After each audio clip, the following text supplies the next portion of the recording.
The Great Chamber of the Galactic Council was filled with representatives from over 200 species.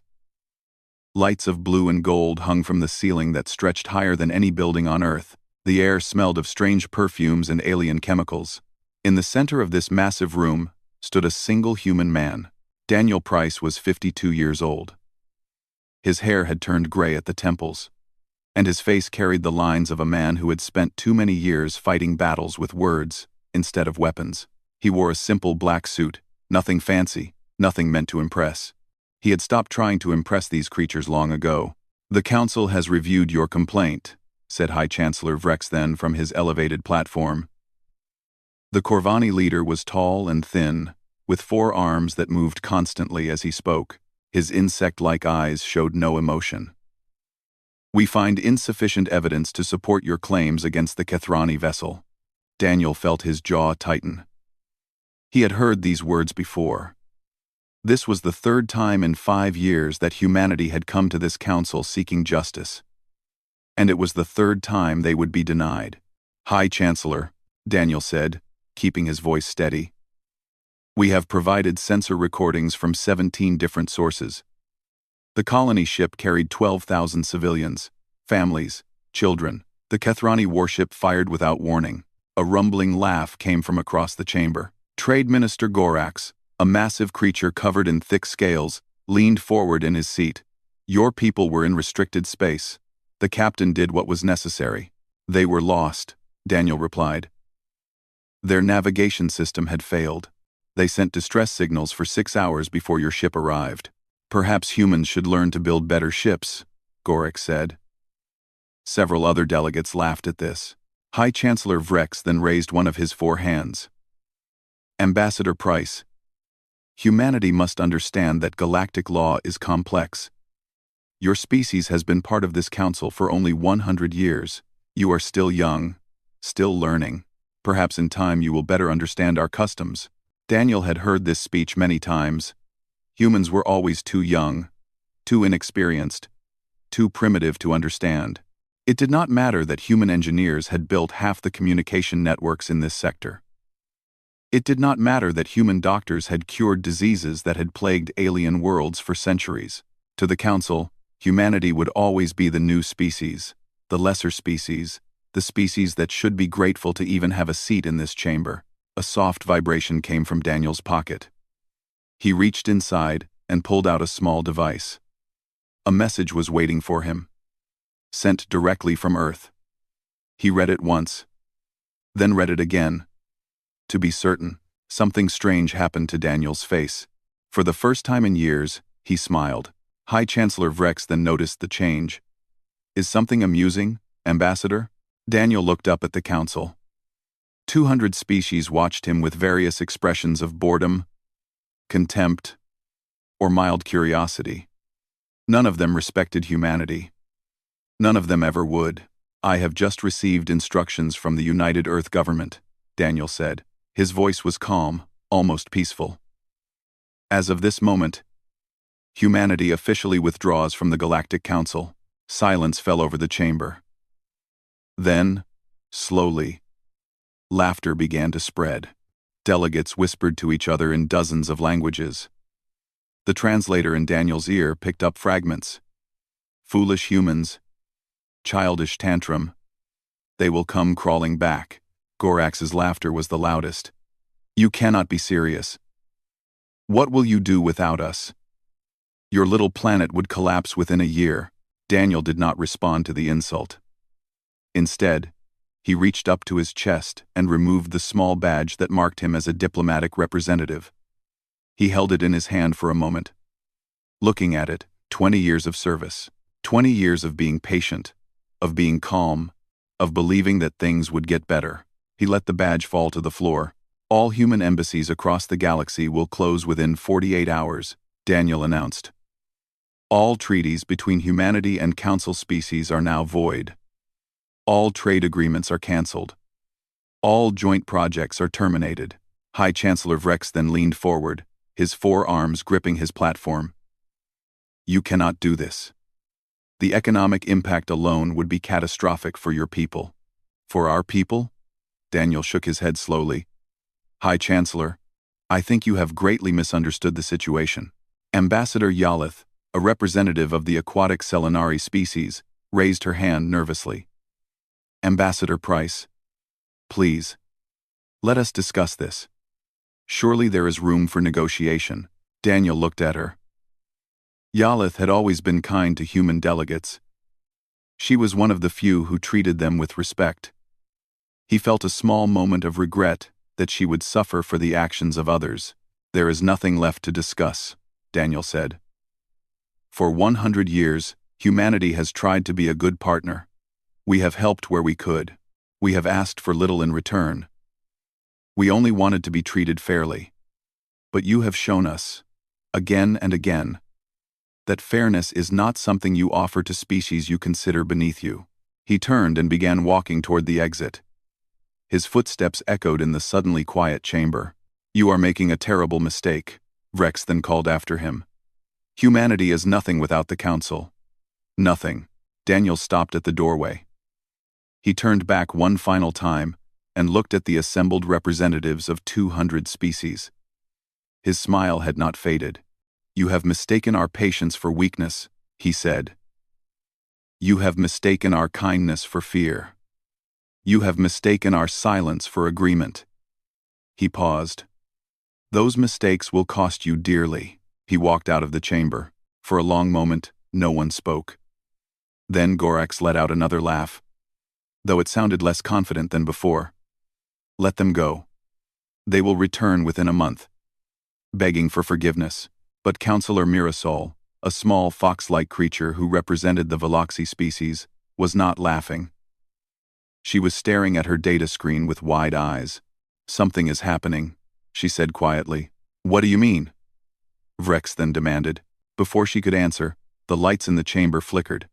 Just for a moment. Then reports began flooding in from across the galaxy. Every human ship, at every station, at every port, was powering up their engines, all at the same time. High Chancellor Vrex then felt something he had not experienced in a very long time. Fear. 3 days had passed since humanity walked away from the Galactic Council. 3 days that changed everything. On the trading station of Corvus Prime, merchants stood in empty halls that had once been filled with activity. Human cargo ships had carried 40% of all medical supplies across the galaxy. Now those ships were gone. The docking bays where they once landed were empty and dark. Trade Minister Gorax stared at the financial reports on his screen. The numbers made no sense to him. How could everything fall apart so quickly? Minister, his assistant said nervously. The human traders have called in all debts. Every single one. They want payment within 30 days. That is impossible, Gorax growled. The total amount is larger than our entire planetary treasury. Yes, Minister, they know that. On the Veloxy homeworld, a different kind of disaster was unfolding. A plague had been spreading through their largest city for weeks. The cure existed. Had been developed by human scientists 10 years ago. A shipment of medicine had been on its way when humanity withdrew. Now that shipment sat at a human station, and no one was answering the calls for help. Counselor Mirasol stood in a hospital ward, watching her people suffer. Small fox-like bodies lay in beds, their fur falling out, their breathing shallow. Children cried for parents who could not help them. Please, she whispered to herself. Someone, please answer. But humanity had gone silent. At Nexus Prime, High Chancellor Vrex then called an emergency meeting of the Council. The chamber that had been filled with laughter 3 days ago now felt cold and empty. Many delegates had not even bothered to attend. They were too busy dealing with crises on their own worlds. This is unacceptable, Vrex then announced. Humanity cannot simply abandon their responsibilities. Ambassador Yalith rose from her seat. The Selenari representative looked tired, her normally smooth blue skin now dull and gray. High Chancellor, with respect, they did not abandon anything. We pushed them away. They are acting like children, Gorax shouted, having a tantrum because they did not get what they wanted. Are they? Yalith asked. Or have they simply stopped doing all the work we never noticed? She pressed a button, and data appeared on every screen in the chamber. In the past 100 years, humanity has built 63% of our communication networks. They maintain them. They repair them. Yesterday, our primary network experienced what the humans called a technical difficulty. It was down for 6 hours. 6 hours is nothing, Vrex then said. 6 hours during which 3 emergency calls from distressed ships went unanswered.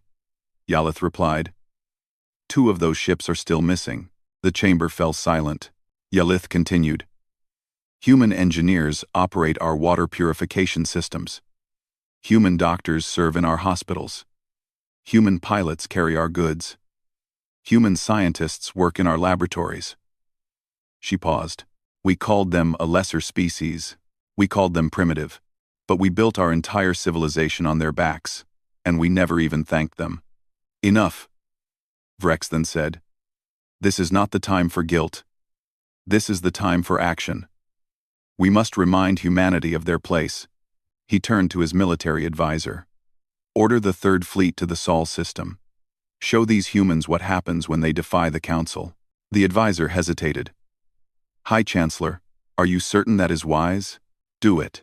2 days later, a Corvani battle fleet dropped out of faster-than-light travel at the edge of the Sol system. 50 warships. Each one massive, each one armed with weapons that could crack a planet in half. Admiral Thex Vor stood on the bridge of his flagship, watching the yellow star that humanity called Sunday. Scan for human vessels, he ordered.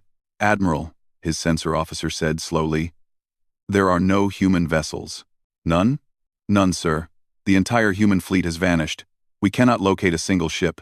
Thex Vor felt his antenna twitch with confusion. That is impossible. They had 300 vessels in this sector alone. They are gone, Admiral. All of them.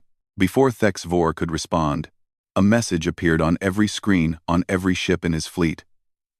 It was simple text. White letters on a black background.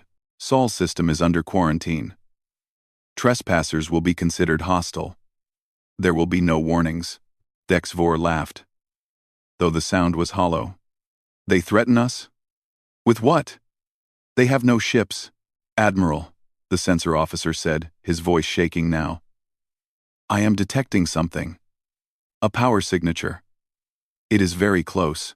Where? Directly in front of us. Thex Vor looked out the main viewport at empty space. Then, slowly, like a ghost appearing from shadows, a ship materialized. It had been there the entire time. Invisible. Waiting. The human vessel was smaller than any ship in the Corvani fleet. It looked almost fragile compared to their massive warships, but there was something about it, something in the way it hung in space, that made Thex Vor's blood run cold. A communication channel opened. A human woman appeared on screen. She wore a military uniform and had short brown hair.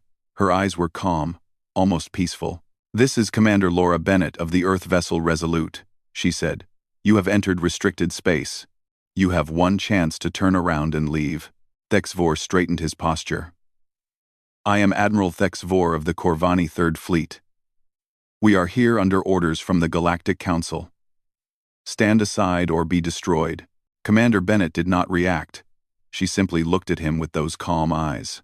I understand, she said. I want you to know that I am sorry for what happens next. Fire all weapons, Thex Vor ordered. 50 warships unleashed their full power at the single human vessel. The space around the Resolute filled with energy beams, missiles, and plasma bursts. It was enough firepower to destroy a small moon. When the light faded, the human ship remained, completely untouched. A shimmering field surrounded it, deflecting every attack like raindrops on glass. Then the Resolute moved. It happened so fast that Thex Vor barely saw it. The human ship flew through his entire fleet in what felt like a single heartbeat. As it passed each Corvani vessel, something happened. Lights went dark, engines stopped, weapons shut down. In exactly 47 seconds, every ship in the Third Fleet was dead in space. 50 warships, the pride of the Corvani military, floating helplessly in the darkness. Commander Bennett appeared on screen again. Her expression had not changed. Your ships are disabled, not destroyed, she said. Your life support will continue to function. Rescue vessels will arrive in approximately 18 hours. She paused. We could have killed every single one of you. Remember that we chose not to. The screen went dark. Admiral Vex Vor sat in his command chair, surrounded by the silence of a dead ship.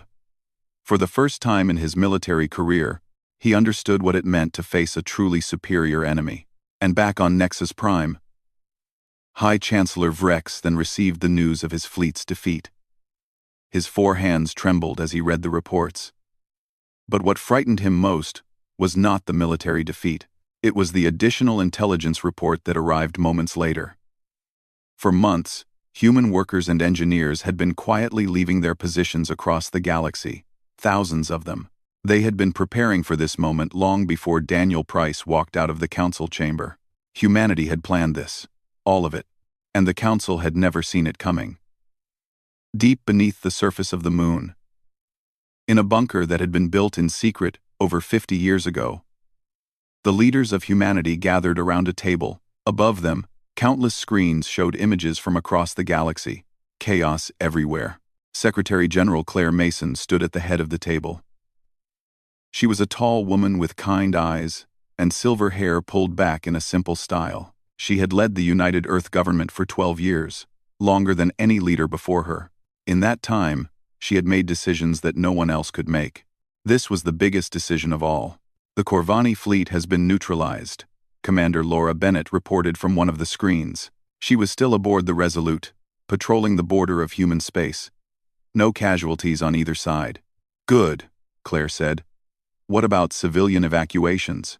Kevin Grant, the head of Earth's intelligence division, pulled up data on his screen. He was a quiet man who rarely smiled, but today there was a hint of satisfaction in his voice. All human citizens have been safely removed from Council space. The last transport arrived 6 hours ago. How is that possible? Asked one of the younger advisors. There were millions of humans working across the galaxy. Quote, Kevin allowed himself a small smile. Because we have been planning this for 15 years, the room fell silent. Most of the people at this table had not known the full truth. They had not known how long humanity had been preparing for this moment. Claire turned to face the screens, showing the chaos in council space. Ships stranded without fuel. Hospitals running out of medicine. Communication networks failing one by one. She felt a heaviness in her chest. She did not enjoy causing suffering, even to those who had treated her people so badly. Some of you may wonder why we kept this secret, she said. Why we let our people suffer insults and injustice for so long when we had the power to fight back. She pressed a button, and new images appeared on the screens. Old images, recordings from decades past. 40 years ago, a human scientist developed a cure for the Veloxy plague. We gave it to them freely. They never said thank you. Another image appeared. 30 years ago, human engineers built the communication network that connects half the galaxy. We asked only for fair trade rights. We were denied. More images. More examples. Decades of humanity giving and giving while receiving nothing but contempt in return. We always believed that if we were patient, if we were kind, if we proved our worth, they would eventually accept us as equals. Claire shook her head slowly. We were wrong. They never saw us as partners. They saw us as servants, and they would have kept seeing us that way forever. Kevin Grant took over. 20 years ago, we began preparing in secret. We built ships in hidden facilities deep in space. We developed technology that we never showed to the Council. We trained soldiers and pilots in places no one knew existed. He pulled up a map of the galaxy. Thousands of dots appeared, scattered across empty space where no stations should exist. The Council believed we had 300 ships. We have 3,000. They believed we had a small military. We have the largest fleet in the galaxy. The young advisor who had asked the earlier question stared at the screen with wide eyes. We could have fought back at any time. Why did we wait? Claire answered. Because we are not conquerors. We did not build this fleet to destroy. We built it to protect. To ensure that when the time came to walk away, no one could force us back. On another screen, Daniel Price appeared. He was aboard a ship heading back to Earth, looking tired but satisfied.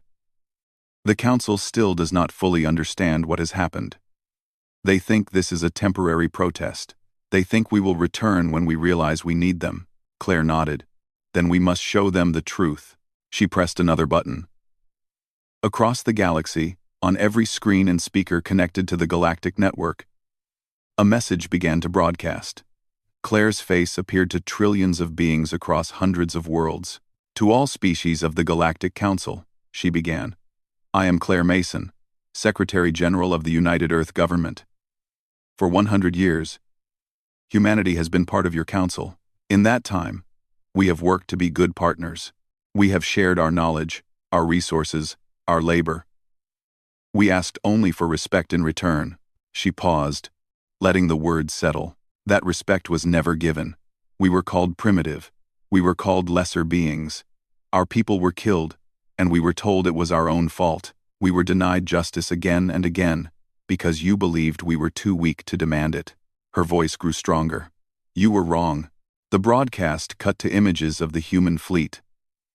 Thousands of ships, each one more advanced than anything the Council had ever seen. Ships that could cross the galaxy in days instead of weeks. Ships with weapons that made the Corvani military look like children with toys. Ships with shields that could stop any attack. We do not show you this to threaten you, Claire continued. We show you this so you understand the truth. We were never weak. We chose to be patient. We chose to give you chances to do what was right. You failed those chances. The images changed again, now showing the chaos spreading across Council space. Hospitals without medicine. Ships without fuel. Stations losing power. Everything that is happening now is not revenge. It is simply what happens when you realize how much you needed us. We built your networks. We carried your goods. We treated your sick.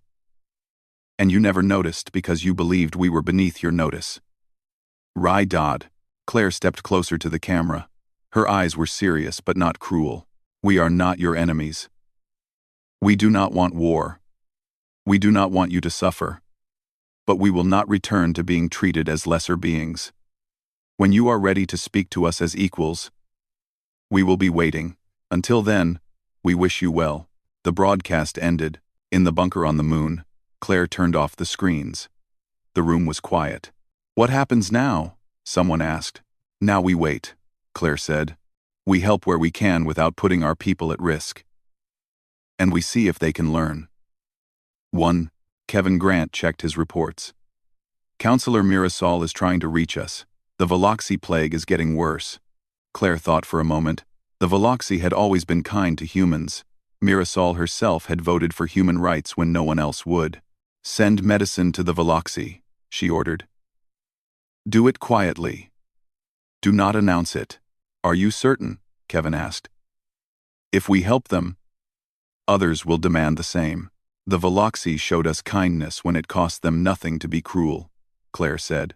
We will remember that, but we will not advertise it. Let the others learn that kindness is not weakness.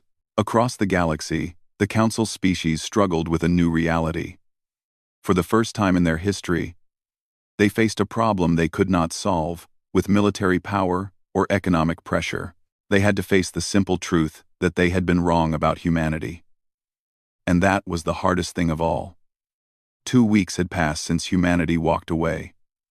2 weeks of chaos and fear and growing desperation. The Galactic Council chamber, once a place of power and confidence, now felt like a sinking ship.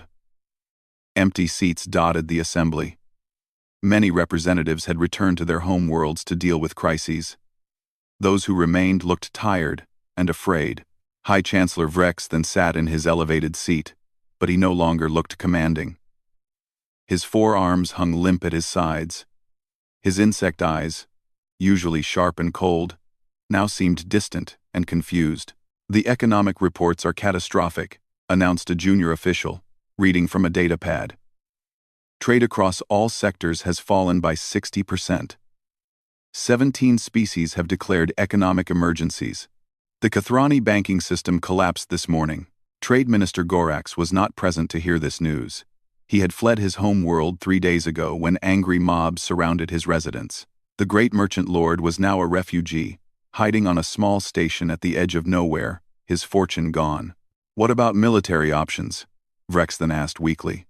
Admiral Thex Vor, recently returned from his defeat at the Sol system, shook his head. "There are no military options. The human fleet is 10 times larger than our combined forces. Their technology is generations ahead of ours. A war would be suicide." Ambassador Yalith stood up from her seat. The Selenari representative had been quiet for days, watching the disaster unfold. Now she had something to say. "I have held my tongue long enough," she announced. "This council must hear the truth, even if it hurts." Vrex then waved one tired arm. "Speak then." Yalith pressed a button, and documents appeared on every screen in the chamber. These are private communications between council members. Messages sent over the past 50 years. I obtained them through legal means, and their authenticity has been verified. She began reading. "Humans are useful servants, but they should never forget their place. That was written by you, High Chancellor. 20 years ago." Vrex then flinched but said nothing. "Let the humans do the dirty work. They seem to enjoy it." That was from Trade Minister Gorax. "Perhaps if we give them small rewards, like training animals, they will remain obedient." That was from the former Selenari ambassador, my own predecessor. "I am ashamed of my species." Yalith looked around the chamber. "This is what we thought of them. This is what we wrote when we believed no one would ever see. We treated a proud and capable species like slaves, and we were so arrogant that we never imagined they might fight back." "What is your point?" Vrex then demanded. "My point is that we were wrong," Yalith said simply. "Completely, totally, morally wrong.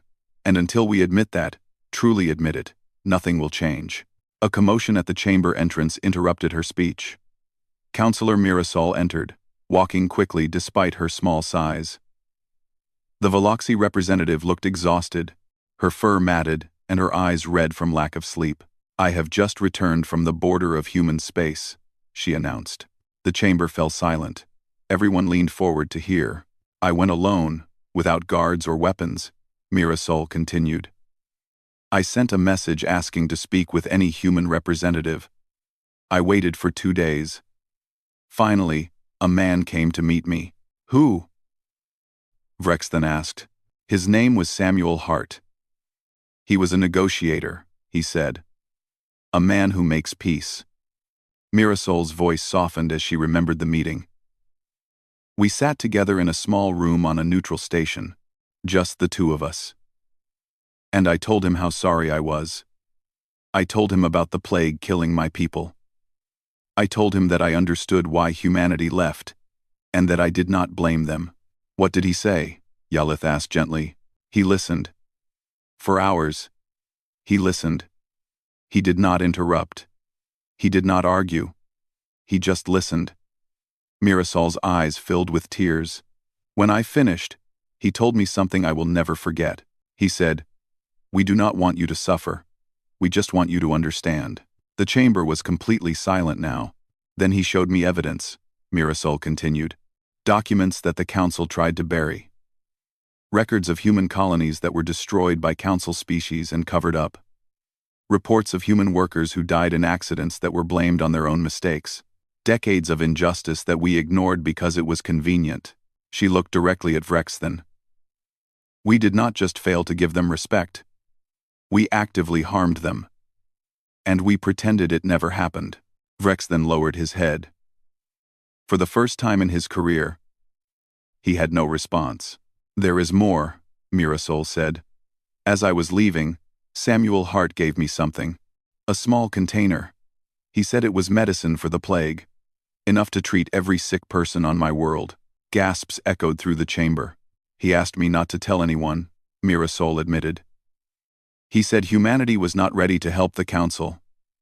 But the Veloxy had always been kind to humans. He said kindness should be repaid with kindness." Yalith stepped forward. "They helped you?" "Even after everything, they helped me. Mirasol confirmed. They asked for nothing in return. They did not even want credit. She shook her head in wonder. What kind of species does that? What kind of people offer mercy to those who have treated them so badly? The question hung in the air. Humans, Yalith said quietly. That is what makes them human. Mirasol pulled out a datapad. I have prepared a proposal. A formal apology to humanity. An admission of all wrongdoing. An invitation to return to the Council as equal partners, not as junior members. Full voting rights. Fair trade agreements. Everything they ever asked for. Vrex then shook his head. The Council will never agree to such terms. Then the Council will die, Mirasol replied calmly. Without humanity, our civilization will collapse within a year. Perhaps 2. We have already seen how much we depended on them. Can you imagine 12 more months of this? No one could. I call for a vote, Mirasol announced. All those in favor of sending this proposal to humanity. Hands and appendages rose across the chamber. One by one, species that had once mocked humanity now voted to beg for their return. Only Vrex then hesitated. His 4 arms remained at his sides. High Chancellor, Yalith said. This is the only path forward. Slowly, painfully, Vrex then raised 1 arm. Then another. Then a third. The vote was unanimous. But as the delegates prepared to send the message, the lights in the chamber went dark. Complete blackness filled the room. Frightened voices called out in the darkness. After exactly 1 minute, the lights returned. On every screen in the chamber, a simple message appeared. We are watching. Choose wisely. Humanity wanted them to know that this was not over. The apology would be the first step. But only the first. The Council had much more to prove before trust could be rebuilt, and somewhere on the border of human space, Samuel Hart sat alone in a quiet room, hoping that this time, finally, the galaxy would learn. 6 months had passed since humanity walked away from the Galactic Council. The galaxy had changed more in those 6 months than in the previous 1,000 years. High Chancellor Vrex then was gone. He had been removed from power by a unanimous vote and put on trial for corruption and abuse of authority. His 4 arms were now bound in chains as he waited in a prison cell for judgment. Trade Minister Gorax had disappeared entirely. Some said he had fled to the outer regions of the galaxy. Others said his own people had found him. No one seemed to care either way. The old council was dead. Something new had risen in its place. Station Harmony floated in neutral space, exactly between human territory and what remained of council space. The station had been built by humans decades ago, then abandoned when it became clear the council would never treat them fairly. Now it had been restored, cleaned, and filled with light once again. On this day, representatives from across the galaxy gathered in its central chamber. But this was not the old council. There were no elevated platforms here, no seats of honor. Every species sat at the same level, around a great circular table. At one side of the table sat the new High Chancellor, Councillor Mirasol. The small fox-like leader wore simple robes with no decoration. She had not wanted the position, but her people had insisted. Someone honest had to lead them forward. At the other side sat Daniel Price. The human ambassador had returned to diplomacy, though he now wore the uniform of the United Earth government instead of a simple suit. His gray hair had grown a bit longer, and the lines on his face seemed softer somehow. Between them sat representatives of the new alliance, Ambassador Yalith of the Selenari, Commander Laura Bennett of the Human Fleet, Samuel Hart, who had helped Mirasol when no one else would, and dozens of others, from species great and small. We are gathered here to sign a new charter, Mirasol announced. Her voice was steady despite her small size. Not a charter of the old council, but something different, something better. She pressed a button, and the terms appeared on screens around the room. The Reformed Galactic Alliance, she read. A partnership of equals. No species above another. No voice silenced. No people ignored. The terms were revolutionary. Equal voting rights for all members, regardless of size or age. Fair trade agreements enforced by an independent body, a joint fleet to defend all members, commanded by officers from every species. And most importantly, a formal acknowledgement of past wrongs.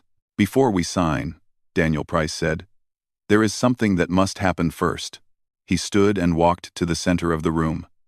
From a case beside him, he removed a small badge. It was old and scratched, the same badge he had dropped on the floor of the old council chamber 6 months ago. "I threw this away because it no longer meant anything," Daniel said. "The council it represented had failed us. But today, I would like to put it back on." He held up the badge but did not pin it to his chest.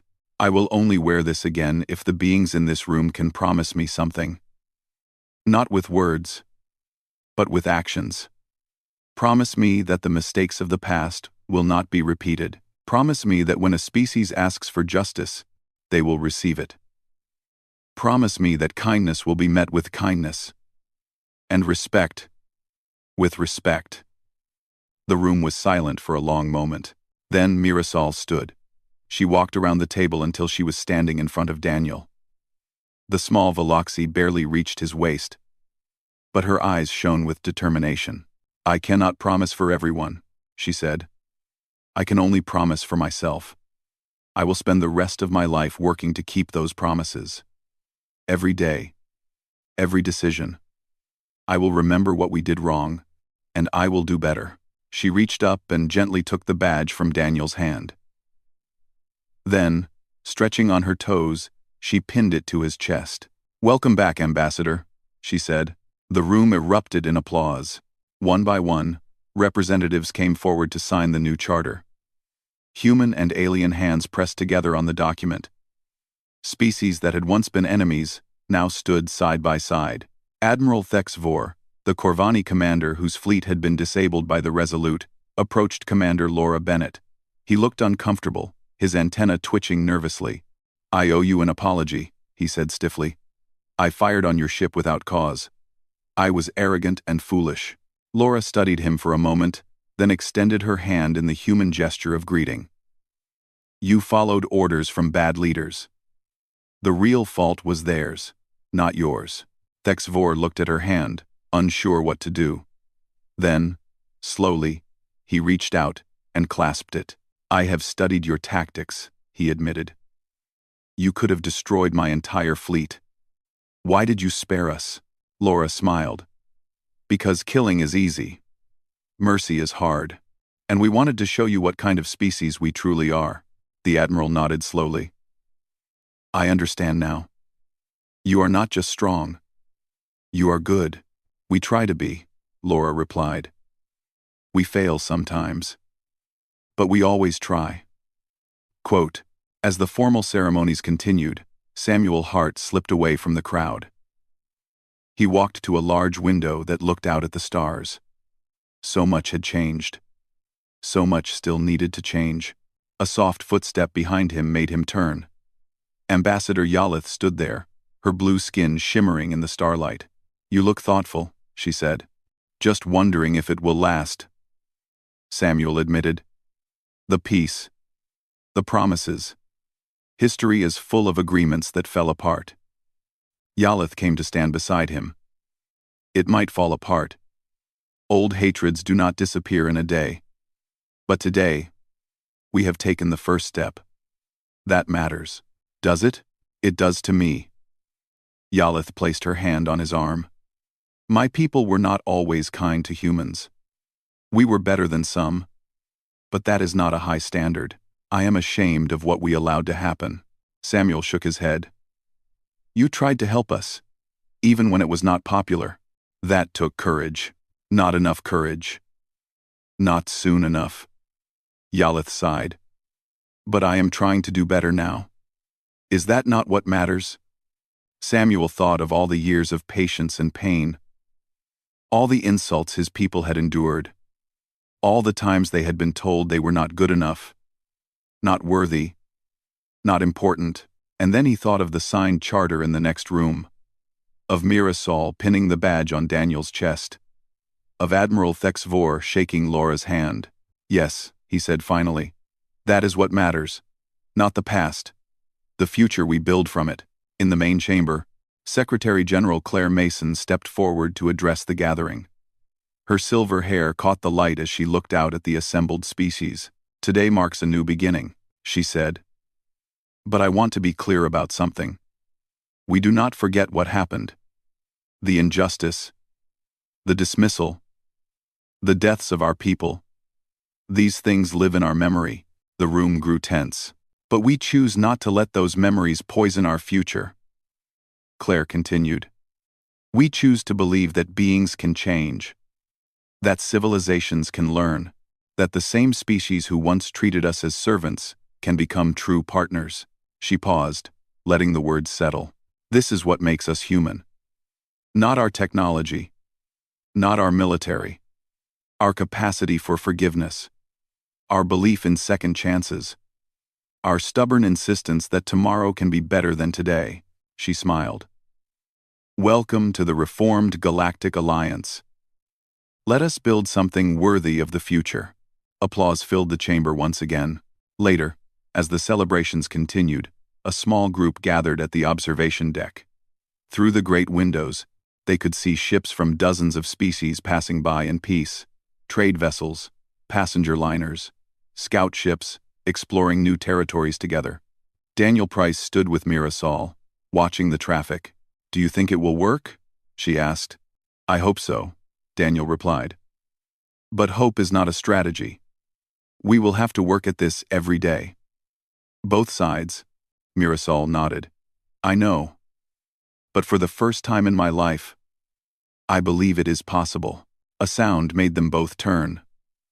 A human child, no more than 6 years old, had wandered onto the deck. She was holding hands with a Veloxy cub, leading the small creature toward the window. "Look," the girl said, pointing at the stars. "So pretty." The Veloxy cub chittered happily, pressing its small paws against the glass. Mirasol watched them with tears in her eyes. "Perhaps they will succeed where we failed. Perhaps they will grow up in a galaxy where this is normal." "Friendship between species," Daniel put his hand on her shoulder.